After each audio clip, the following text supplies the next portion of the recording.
Бүгінгі тақырып қосудың ауыстырымдылық қасиеті жайлы болмақ. Мұқият ден қойып, тыңдап, үйреніп алыңыз. Қане бірге есеп шығарып көрейік. Бірінші мысал. Сымда 7 қарлығаш қонып отыр еді. Тағы 2 қарлығаш ұшып келді. Сымда барлығы неше қарлығаш болды? Ойланып жауап беріп, пікірге жаза кет.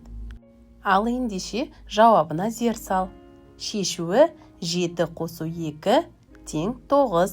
Жауабы барлығы 9 қарлығаш болды. Ал ендеше екінші мысалды бірге шешіп көрейік. Сымда 2 қарлығаш отыр еді.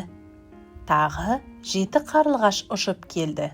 Сымда барлығы неше қарлығаш болды? Егер есепті шығарған болсаң, пікірге жаза кет. Сен дұрыс жауап бердің деген үміттемін. Ендеше жауабына зер сал. Шешуі 2 қосу 7 тең 9. 2 мен 7-нің қосындысы бізде 9-ға тең болады екен.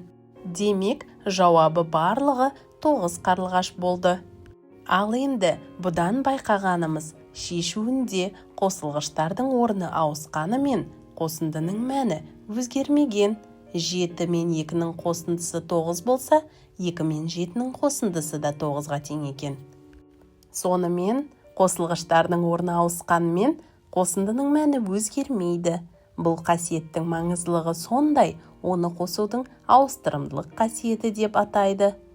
5 қосу 3 тең 8 болса, 3 пен 5-тің қосындысы да 8-ге тең. 3 пен 4-тің қосындысы 7 болса, 4 пен 3-тің қосындысы да 7-ге тең. Демек, бұл ереже өте маңызды ереже балалар, жаттап алыңыздар. Тақырып түсінікті болса, біздің арнаға жазылып, лүпіл қалдырып, пікір жаза кетіңіз.